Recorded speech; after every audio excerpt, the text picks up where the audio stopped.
Ron Liebman and David Selby in the Super Cops, Saturday. You have all the answers, Cord. I was wondering how your mama felt about this. Well, she went along with it. Otherwise, she never would have moved to Llanview with me, right? Yes, that's why I'm wondering. Why? Nothing. Just a lot of things around here do not make any sense. Sir, I don't understand here. I mean, you moved from Texas, right? You're happy. What's the big deal? Forget it, never mind. You know, I'm starting to get the feeling that maybe you wanted my mom to stay in El Paso. Maybe you're trying to get rid of me, huh? What is it? You don't like my work as a photographer anymore? Asa, do you believe that our darling little Tina is so bloody selfish she has refused to postpone her wedding to Richard? Cord. Here, let's sit down. Dan. Yes, sir. Miss Lloyd would like a drink, please. Dan, I'd like a vodka tonic and make it a double. Tina. Richard, all I can see in front of me is like this crystal ball, all right, with Mitch's face all over it and all these broken dreams of happiness with you. Make it a double. Yes, sir. I mean, first Vicky has this terrible idea of postponing the wedding, and then you have the same idea. Look, it's terrible. Meanwhile, Mitch is plotting his revenge against me, and everybody's beating on me. You mean like Cord? No, this has nothing to do with Cord. Richard said I've had to fight for everything my entire life. It's like everybody here is conspiring against me. Damn it, Tina, I'm sick and tired of this. Now, is our love so flimsy, based on so little that the smallest thing can destroy it? Well, I didn't mean that. Well, then would you stop this paranoia about people conspiring against you? Well, oh, of course, Richard. You're right. I mean, I'm probably just being hysterical for no reason. I mean, what could possibly come between us now?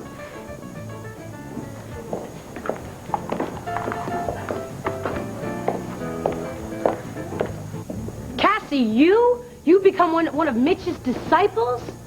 This is going to be harder than convincing Mitch. Yes, Connie. I, too, have found the path to righteousness through Mitch. Now, don't you feel better, Connie, knowing that your sister's best friend has joined my flock? I mean, it must assure you that I'm sincere if both Joy and Cassie believe in me.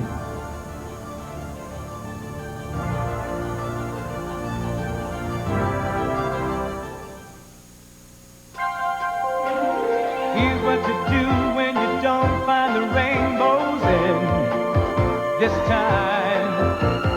Here's where you go when it looks like the rain won't end. Don't cry.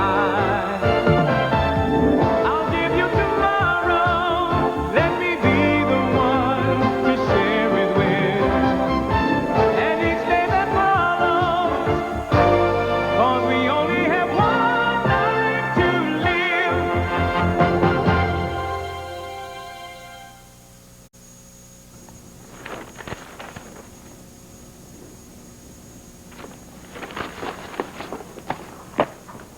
Hey, how you doing? Doing good. You finally decided to come down, huh? Yeah. Listen, Vicky stopped by, but she didn't want to disturb you. But she wanted me to tell you she's just as outraged as the rest of us about Mitch Laurence and how terrible she feels about Joy. It's too much, I'm telling you. It's really just too much. I was just up in my room. I was staring at the walls, realizing that my husband's in a lot of danger, my sister's in a lot of danger. Now Clint is over there in Vietnam. I have to worry about him. I mean, what next? Edie. No, wait. It's more than that. I mean, I was sitting there totally drowning myself in self-pity when all of a sudden I heard Beau's voice. Really. He was saying, Dee, come on, gal. Don't you know me better than that by now? Don't you know I'm going to make it through this and come home with Clint safe and sound? And he was right. And I saw this little grin on his face. I started laughing a little bit. And then I started crying as usual. So I'm sitting there, I'm laughing and I'm crying. And he was right. I just pulled myself out of bed and looked in the mirror and said, come on, gal. Let's get it together. Let's just forget the self-pity and get on with it. Come on, that's the Dee O'Neill that Beau married and Harry raised. It's nothing. I mean, it's not surprising that I would feel this way with everything that's been going wrong lately. It's a little hard to believe that everything's going to be right in your life. But Beau would really be mad if he knew that I was thinking like this anyway. Tell you something. Beau married a fighter. Yes, He's a fighter himself. And one of these, stop making fun of me. One of these days he's going to come marching out of that jungle arm in arm with his brother. And I tell you something else, too. Joy's gonna come home someday. With a big smile on her face. I'm doing pretty good. I don't know if I'm quite that optimistic. Well, I gotta tell you something. What we have to do around here is start thinking positively. We really do. Now, there's a way to get Joy out of the water side. We haven't come up with it yet. Well, where's Connie? It would be nice if she would help, you know. She tried helping. It just backfired a bit. She's at the waterside right now. What is she doing there? That's not going to work. Wait, what did she do that backfired? Have a seat. Does that mean I need one? Mm-hmm. Cord, I didn't know you were in here. I'm surprised to see you're back from El Paso. Yes, talk about surprises. Well, I was just telling Asa that my ma and I have decided to move to Llanview. We're selling the ranch. Oh, that's wonderful. But that was a quick decision. How about her health? Well, I think we're over that now. I think she's going to be just fine. And I'm going to be able to stay here and work and still be able to keep an eye on her, too. Oh, I'm delighted. I'm just delighted, and I'm very happy for you and for us, too. Asa, we get to keep Cord. Isn't that wonderful? Oh, yes, great. A boy of his talent. Well, good. Well, thanks. Now I finally feel welcome here. Vicky, I take it you're upset by the fact that Tina won't postpone her wedding date, huh? Yes, as a matter of fact, I am. I mean, Clint has just flown to Vietnam to find his brother Bo, who's been missing there. Yeah, I heard about that. I'm real sorry, ma'am. If there's anything I can do to help out. Thank you very much. Dee Dee is very, very upset about Bo, needless to say. And then Joy O'Neill's is locked up in the Waterside Inn with that devil. It just seems to me that right now, to throw a lavish wedding at Llanview is perfectly ridiculous. I don't think it's so ridiculous, Vicky. A little happiness amongst all our troubles. Take our minds off it for at least one day. Oh, well, fine, Asa. Then you can take care of all the preparations. And don't forget while you're at it to hire a comedian for the entertainment in case we get bad news that day. Excuse me. Maybe I better go down to the assignment editor and let him know that I'm back in town ready to work. All right. Welcome back. And I'd like you and your mother to come to Llanview one day very soon. Well, thank you, ma'am. I appreciate that, but I realize you've got to let things going right now. But I guess there's no great hurry because we're here for a while. Good. Bye-bye. See you, Cord. I apologize. I didn't mean to argue in front of Cord, but I don't think we should put any impediments in front of this marriage. I have a lot of reservations about this marriage anyway, Asa. Not to mention the time. Why are you pushing so hard for Richard to marry her? Tina Lord is part of this family, right? Let Richard marry. He can straighten her out. He's bright enough and worldly enough to do it. She marries that cowboy, she'll make a mess of him and his life. Nonetheless, I have to throw the wedding. I'm not up to it. I'll see you later. Oh, hold on a second. How's my grandson? Your granddaughter's just fine. In fact, I'm on my way for a checkup. Bye, Asa. Vicky, consider this. Clint would think it was a gift if he didn't have to endure Tina's wedding like it already happened.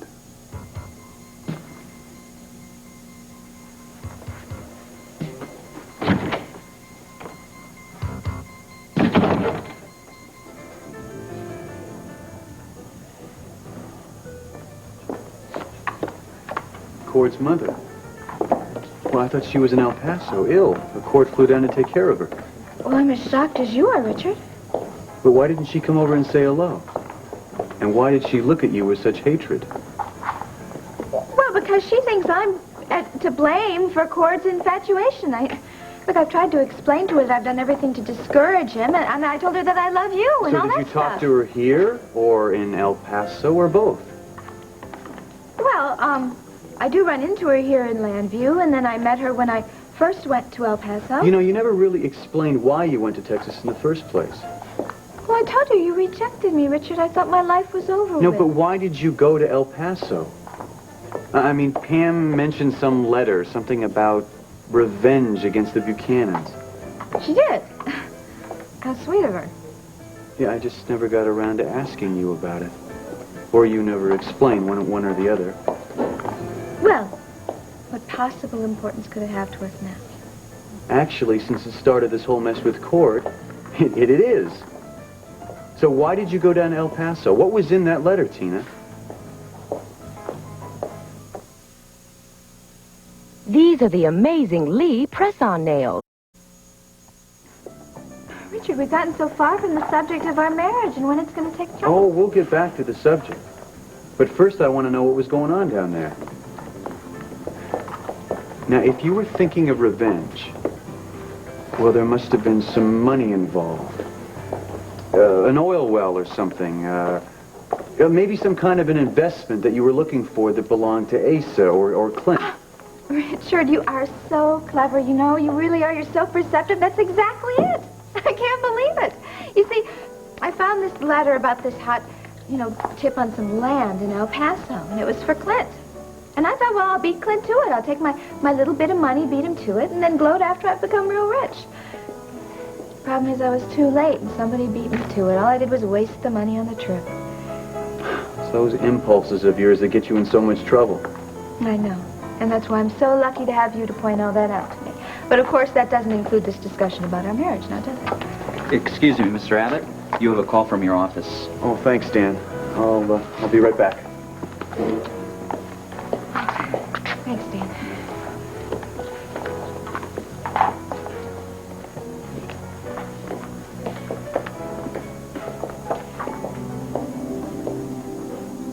Hi, my name is Tina Lord, and I'm here from Llanview, Pennsylvania. Welcome. My name is Al Roberts, and I'm real curious as to why you're knocking on my door. Well, I hope I'm not in the wrong place. I was looking for Maria Vasquez. Why? Well, it's in regards to a letter that I received a while ago. To you? No, actually, it's to my brother-in-law, Clint Buchanan. Well, that name sounds familiar. So is yours, but I can't quite make the connection between my mother-in-law and those two names. Come on in. Oh. What is this all about? Well, actually, I really don't even know, Mr. Roberts. I was hoping that maybe I could talk to Mrs. Vasquez, and then... I'm sorry, but she passed away a couple of weeks ago. Oh, I'm sorry. That's all right. Have a seat. Thank you. Do you mind if I took a look at this letter? No, I guess not.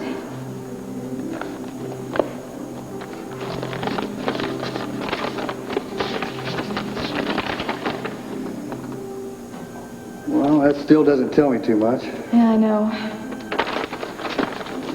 Could I ask you a couple of questions? Like, why Mr. Buchanan didn't show up here himself? And why this letter took so long to get here when it's clearly written urgent?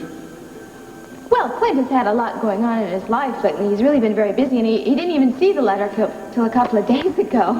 And, well, he just, got lost in some papers or something once it was delivered, and he had to go out of town, so he said, hey, Tina, why don't you take care of this for me? So, here I am. And could you tell me, is Mrs. Vasquez, was she functioning? Yeah, up to the very end, yes. Yeah, she was a very sharp lady. But you say Mr. Clint Buchanan. He had never heard of Maria Vasquez. No, I'm afraid he has no recollection. Hello, Tina. Mrs. Roberts, hello. May I join you? Well, actually, Richard's coming but right he's back. on the telephone right now. Tina, I got up to my room and I realized that it's time that you and I had a talk. So how did you manage to drug Cassie and drag her into your evil den, Mitch? Such blasphemy, Connie! I think that Connie's name will have to be added to our list of those we prayed for this evening. This is a nightmare, and it's just getting worse. Why don't you try listening to some of us? That's right, Connie. We have lots of answers here, and you and others choose not to pay heed to them. Exactly. As soon as you're ready to open your ears and your heart, we're ready to open our arms. Yeah, I'll give you something to open your ears about, Mitch. Connie. No, I think Connie's a little confused and perhaps a tad cynical. Cassie, why don't you explain our mission and how you came to join us? She could explain for the next 20 years, and I'm not changing my mind. Everyone, please get back to work in meditation, okay? Cassie is going to calm this angry soul. Yes, why don't we go talk in a quiet Joy, place? come here. I think it's best that you go on up to your room. The sight of both you and her and your sister's eyes is only going to inflame her, I'm afraid. I'm really sorry about my family and all the problems that they brought here. No, don't trouble yourself, my little lamb. Go ahead.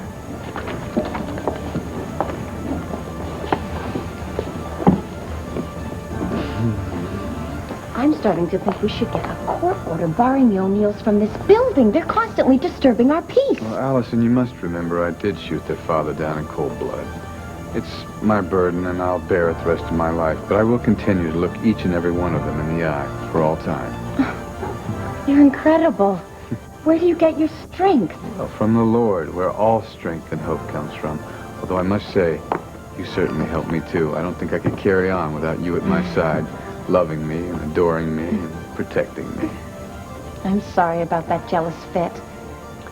Yeah, we're going to have to talk about that.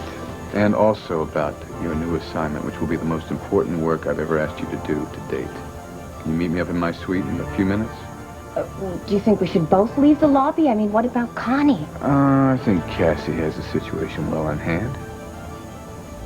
The last time I came here to try to talk Joy out of staying, I started to understand what she was saying, what Mitch was preaching about. I can't listen to this. You of all people. I mean, Joy has had a little bit of life experience, but you've been around. You should know a con artist when you see one, That's Cassie. why I didn't want to tell anyone, because I knew everyone would be shocked. But it's true. I have found God, and now life is so much more worthwhile living. Has he got his hands on your trust fund yet? Wake up, Cassie. That's all he's after. Connie, no. I'm finding it very difficult to discuss this with you in the face of such anger and bitterness. I want to smack you silly right now, you know that? I can't believe you're being so dumb. You're being taken in so easily. Well, what did he do? Drug your food? Is he brainwashing you? No. He's not using any drugs. And that's what I thought at first, too. Believe me, if you would just let your defenses down and turn yourself toward Mitch, toward God.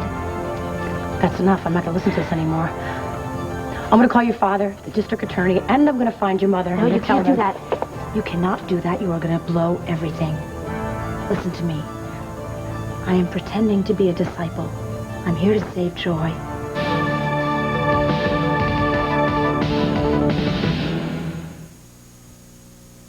Mildly. Look, we've already been through all this. I know you hate me. Oh, no. That's not true. I've been unfair to you, and I think it's time I did something about that.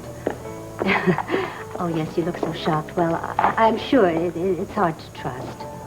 Well, I've never understood why you hated me to begin with. Oh, Tina, I'm a mother, and I just want what's best for my son. And you're a woman who doesn't think that Cord is the best man for you. I've seen his pain and his attempts to win you, and his failures. Am I supposed to like you? I never wanted to do anything to hurt Cord. In fact, I think Cord is wonderful. I think he's warm and tender and handsome. But I love Richard. And I always have, and I loved Richard when I first went down to El Paso. Exactly, and that's why you're going to marry him.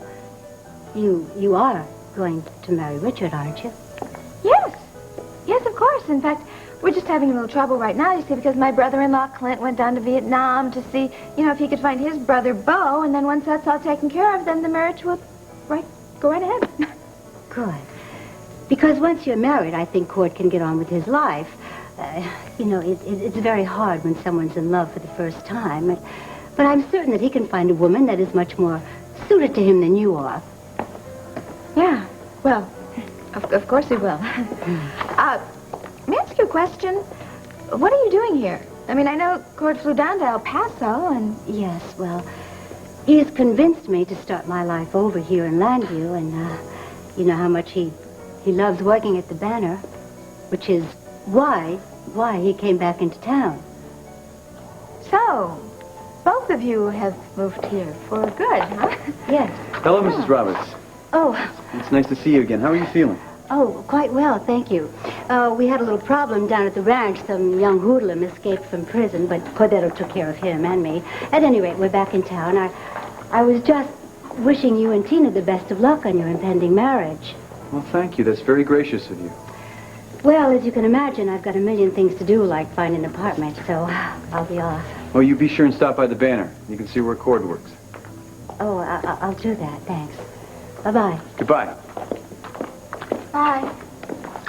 Well, that sure isn't a lady who hates you. I know. I don't get it. She sure did an about-face, didn't she? So you're doing this for Joy's sake? Of course I am. You don't think I'm dumb enough to fall for his con, do you? When I saw the people getting sucked in, when I saw how spaced out Joy was, I realized I had to do something. Is there any chance that your leader programmed you to tell me that in case I was a threat? He would if he could, but he hasn't. No, I didn't want to tell anyone, but when you told me that you were going to go tell my father, Look, you have to swear to me that you will not tell anyone. I'm not going to swear to anything until I know exactly what's going on. All right. He is using drugs. On me, on Joy, on everyone else, except Allison. He's not using them on Allison because she is madly in love with him. Well, wait a minute. If you've been drugged, then how come you can still talk about it? Because I did a little research. I found out that there's an antidote, an antihistamine that you can take to counteract the drug. Now I can just fake being spaced out, and I can recite everything that I hear around here. What happens if Mitch finds out? Do you realize what could happen to you? He won't do anything to me. He wants my trust fund. I've even heard him make remarks that he wants me to rule the kingdom with him. Okay, well, so how are you and Joy going to get yourself out of this whole thing? All right, that's the thing. I have to get some iced tea. He's putting the drugs in the iced tea. And I put some in my cologne bottle, but Allison took it away. See, if I can get the drug, and I will sooner or later, then I can just give it to the police, and they'll close this place down, and they'll send him off to jail. Cassie, this is so dangerous. Look, do you want to wait until Joy is in bed with him for the initiation rites? What? Yes, that's right. I can't let that happen. Look, besides, if I pull out now, he's going to get suspicious. Damn. Well, I have no choice. I'm going to have to go along with you. But if anything ever happened to you, Cassie, I don't know what I would do. It would be on my conscience my whole life.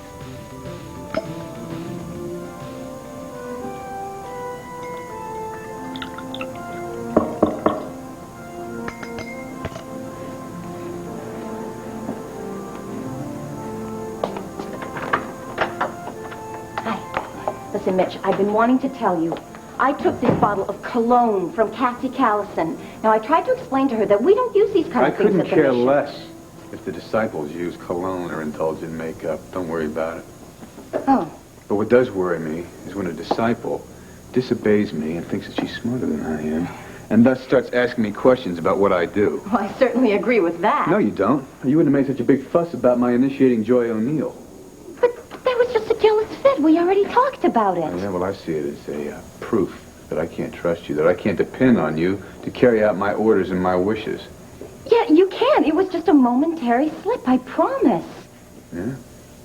Prove it. Here, drink this. I'm not thirsty, and besides, you know, I don't like iced tea. Oh, you see? I told you. You swear your allegiance to me, and then you refuse me. I can't count on you, can I? Yes, you can. I just didn't realize that this was a test.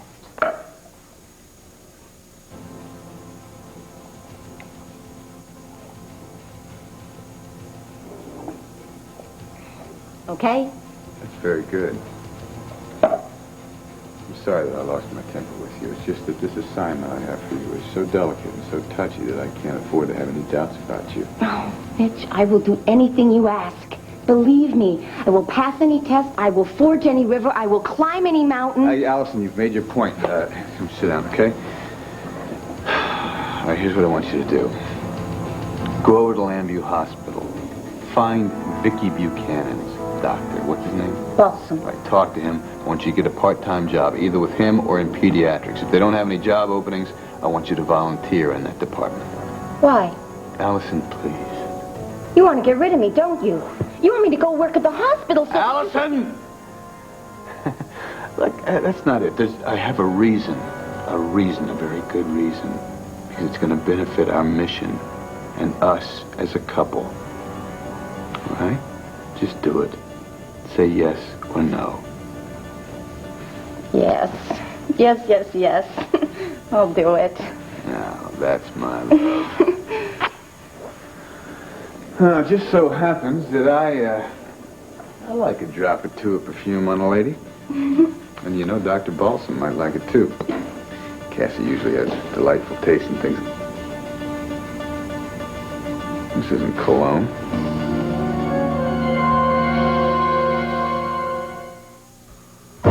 One Life to Live will continue in a moment.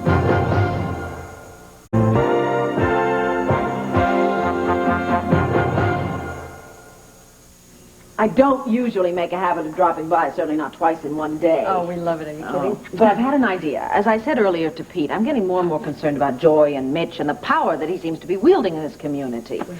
And I remembered that a few years ago we did a series on cults, and I interviewed a deprogrammer for it. Now, he worked out of Los Angeles. I don't even know if he still works as a deprogrammer, but I I think it's worth a couple of phone calls, don't you? Well, that was the first thing we thought of, but the problem is getting her out of the Waterside Inn. We told you about the kidnapping attempt that didn't work. Yes, and I think that if either one of you went there, of course Mitch would be suspicious. Well, Connie is still there. You know that, and I'm sure he's watching her very closely. Yeah, so I thought that I would go to the Waterside Inn and try and lure Joy away from there on some pretense that we have yet to come up with. No, we can't let you do that. Your husband's risking his life. We're not going to let you do that. But I'm not going in there with the guns or threats. I'm a member of the press. He should be delighted to talk to me. No matter what you do, he's not going to let you simply waltz in there and take her out of the inn. Okay, that's why we have to come up with something very clever, some sort of diversion for Mitch. Maybe we can even think of a way to get him out of the hotel before I go. Okay, look, that works real good in theory, but I got to tell you, I'm nervous about it. He's a dangerous man, and we don't know what he might do. And it's not just you, it's the baby that you're risking, too. I have no intention of risking either one of us. Look, I'm sorry, I've got to run because I have a doctor's appointment, but it's something for us to think about, isn't it? All right. Look, do you want some company at the doctor's office? I'll go with you. Yeah, if you could stand something to eat and some shopping later. Huh? Oh, I would love that. I really would. Good. It'd give us a chance to talk about this some more, too, all right? This isn't cologne, it's tea. Tea in the perfume bottle? That doesn't make any sense. No, it doesn't make sense unless somebody has decided to snoop around here looking for drugs, and they think that I've drugged the tea. Mitch, do you think... Yeah, that's what I think, all right. After I... We interrupt our regular programming to bring you this special report from the Channel 6 Action Newsroom. Hello, I'm Jim Gardner. Good afternoon. We are trying to be very cautious in reporting the story because if this strike has proven one thing, it is that nothing is for sure. But there are indications this afternoon that the Philadelphia trash crisis may be working its way to a conclusion. By way of just a bit of background, Judge Edward Blake today did issue a contempt citation against some 2,400 trash collectors for defying that back-to-work order yesterday. That citation gives the city of Philadelphia authority to suspend, fine, or even dismiss those trash collectors. Mayor Wilson Goode will make some announcement later this afternoon to set a timetable and to describe the mechanism under which that could happen. But we are now beginning to get indications from around picket lines that those trash collectors may go back to work perhaps as early as this afternoon. Karen Friedman has been live at City Hall where she has been keeping track of the mayor's action all day. Karen Friedman, can you confirm this from your position, and what else can you add to it? Well, I can confirm, Jim, that we have been hearing those same things, that apparently various union leaders are out at different sites around the picket lines reluctantly urging their workers to go back to work. And the word that we have filtering down to us is that that may happen over the weekend. Now, at the moment, Louis Wilderman, the attorney for District Council 33, is in conference. We believe he is in conference with union leaders, although they're being very cautious in terms of talking to us every time we call on the phone.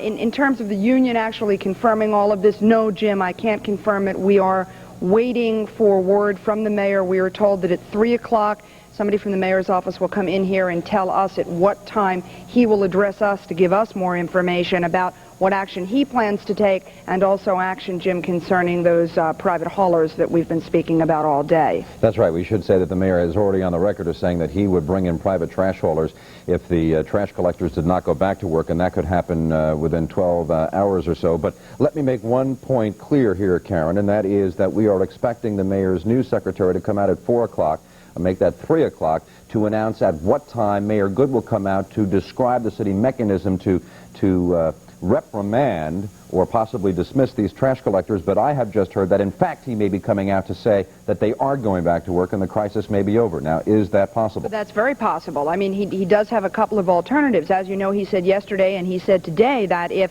they did not go back to work and they ignored the contempt of court order, that he would possibly proceed and give notification notices and eventually move to dismiss them. Now, if the union officials are indeed on the picket lines urging those people to go back to work, which is what we're hearing, it is very possible that, as you said, Jim, the situation could be resolving itself, that the mayor could come in and talk about them going to work over the weekend. The other thing that he has been stressing is about those haulers to take away the trash, and he said if he needs to get private contractors, that can be done in 12 to 24 hours if need be. All right, obviously we're going to keep on track of this situation, and if Mayor Goode does come out to announce the fact, or the prospect anyway, that the trash crisis is quickly coming to an end in Philadelphia, you will know about it as soon as we do. So So dramatic developments today on day 17, I believe, of the city worker strike in Philadelphia. For right now, I'm Jim Gardner for Action News. This has been a special report from the Channel 6 Action Newsroom. Stay tuned to Action News for further details. We now return to our regular programming. I cannot walk out of here knowing what could happen to you. Connie, I'm so sorry that you don't understand the peaceful coexistence that we have here. But I'm sure that one day your soul will be saved. I have to go back to work now. May God be with you.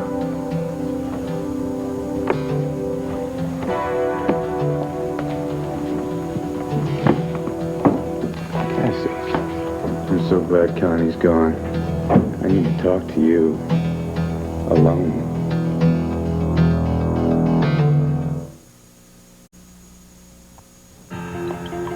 Why alone? Have I done something? Actually, I meant without any outsiders around, such as Connie O'Neill. Oh, Mitch, I tried. She's really a hard case. She wouldn't give me the benefit of the doubt. I think she thinks we've all lost our minds or something. Well, perhaps we have, and gained our souls in the process, I know it is hard, the rage, the anger, and the resistance that we face. I'll admit that, well, Cassie, I'll only admit to you that sometimes I feel myself in an awful rage. Really? And I can't control it. It's just, sometimes I feel violent. I'm ashamed to admit it, but it overcomes me, and it takes all I can do not to just... Do you know what sets it off? What? Dishonesty. I know that's ironic because I used to be the most dishonest fella around, right? But the thing is, I trust people anytime I can because I know that I am now worthy of their trust. And this family that I've gathered around me through great torment is my pride and my joy. It's what keeps me going. If I should learn that one of my family is not worthy of my trust, and indeed would betray me, well, at first it would crush my spirit, and then, please don't tell anyone this, I would be overcome by that rage I spoke of, and to be as honest with you as I claim to be. There have been times when I haven't been able to control myself. Cassie, even prayer has failed me. And that violent rage of the old Mitch Laurence has won out.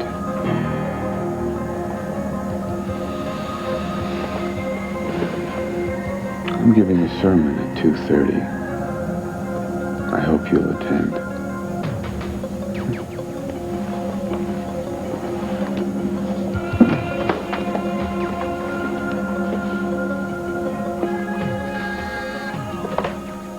Yes, Alan. What? She is? Send her in.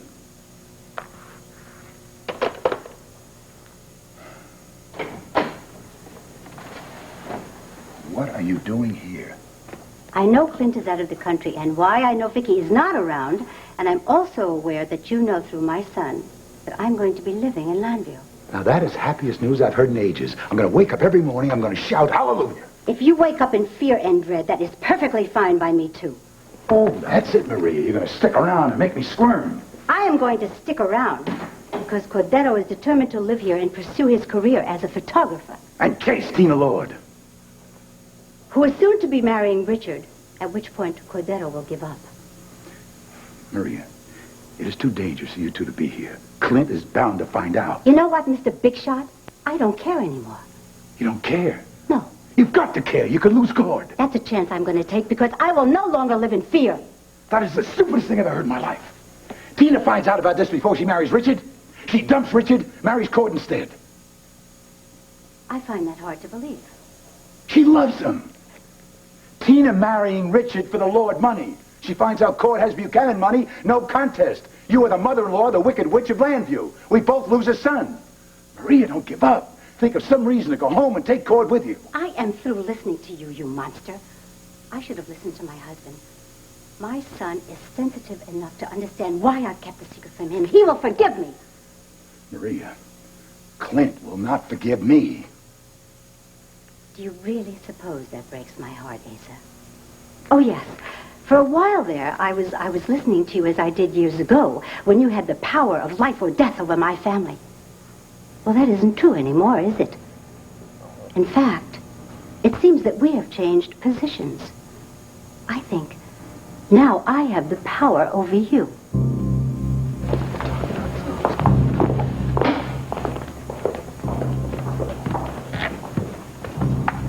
Cassie? Oh, hi, Joy. I don't suppose you got anywhere with Connie. Oh, no. But I'm still hoping that she will open up her heart to us all eventually. Yes. It's time for Mitch's sermon. Come on. Oh, I'll be there shortly. Go ahead. Okay. My devoted disciples, please be seated and bow your heads. I want you to close your eyes and listen carefully to my message. The subject today is loyalty. Loyalty and trust in the messenger. The messenger who is sent to save your soul.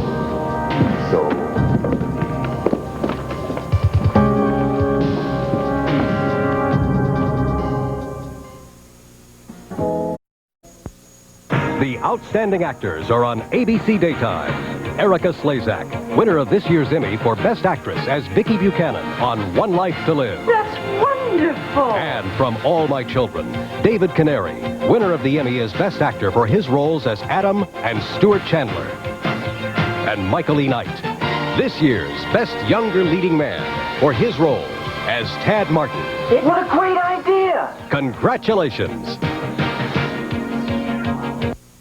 Revenge against me is clouding your brain, Maria. You're going to destroy Clint in the end. How? My son is at peace. He is happy with his wife, his adopted kids, the baby on the way. You could turn that boy inside out. Oh, no. No, it'll be a gift to Clint when he finds out that Cordero is his son. They're very fond of each other and close. How much? How much to keep you quiet?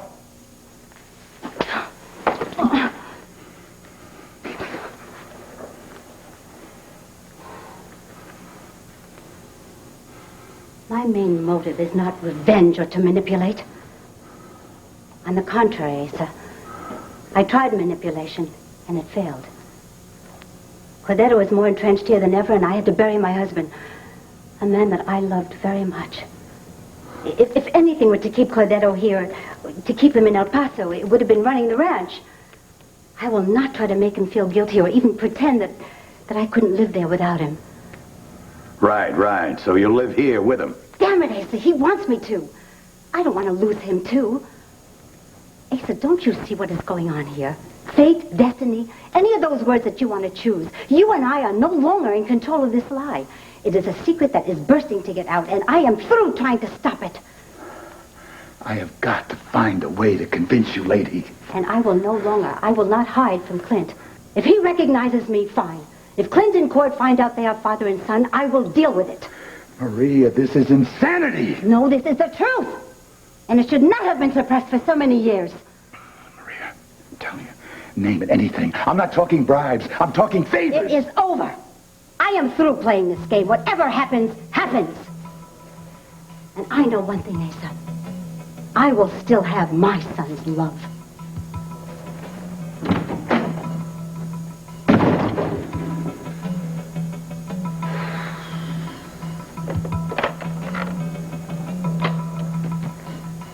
Ellen, no more calls for a while.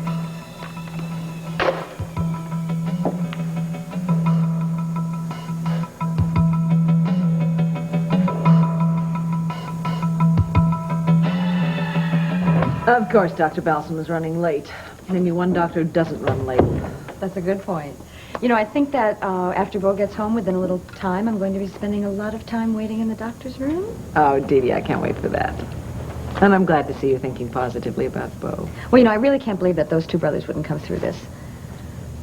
They share a very special sense of love and loyalty between them, don't they? Sure do. I mean, Clint is, that child is so important to him, and his brother needs him, and he takes off to Vietnam without thinking twice. Mm-hmm. You know, it would be great if Joy was home by the time they got back. Well, I still think I have a viable plan. Mixes with some English blue bloods tomorrow on Good Morning America.